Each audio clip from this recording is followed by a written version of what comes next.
Lors d'une journée d'études organisée par l'Institut national d'aménagement et d'urbanisme, le ministre chargé du secteur, Abdelahad Fassi Fihri, a indiqué que la réforme régionale doit constituer un nouvel élan aux démarches d'aménagement du territoire et un soutien à la cohésion territoriale et sociale. La régionalisation doit être pour nous l'occasion d'un nouvel élan dans les démarches d'aménagement du territoire qui permettent de poser des cadres inscrits, disons, dans la durée et qui, nous, responsables publics, nous permettent, disons, d'échapper à la dictature du court terme et de l'immédiateté. Bien sûr, on doit traiter les problèmes urgents qui se posent, mais sans perdre de vue la cohérence globale et les exigences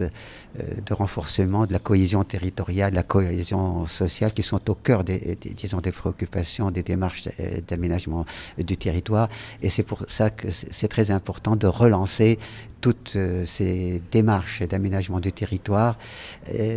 avec l'idée non seulement de se doter d'outils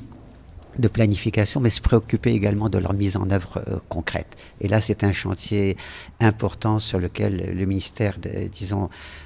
travaille bien sûr déjà beaucoup avec des acquis, avec des équipes de qualité, de valeur, mais se poser le problème, disons, de dynamiser la mise en œuvre, c'est une vraie préoccupation d'ordre politique auquel il faudra consacrer, disons, tous nos efforts et tout notre intérêt. De son côté, le directeur de l'Institut national d'aménagement et d'urbanisme, Abdelaziz Adidi, a considéré que la régionalisation et l'aménagement du territoire constituent de véritables vecteurs pour le développement du royaume. Nous considérons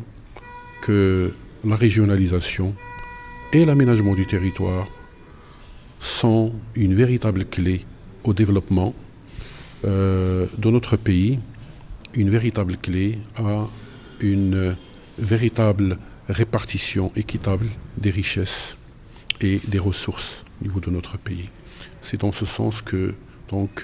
nous contribuons en tant qu'établissement de formation, de recherche, à ce débat qui est en cours aujourd'hui dans notre pays. Les travaux de cette journée initiés sous le thème « La réforme régionale, un instrument de l'aménagement durable du territoire, comparaison franco-marocaine en partenariat avec le groupe de recherche et d'échange technologique et la Fondation internationale de l'aménagement de finances publiques » s'articulent autour de deux axes, à savoir la région acteur majeur de l'aménagement et du développement durable du territoire et les instruments d'intervention et de promotion régionale.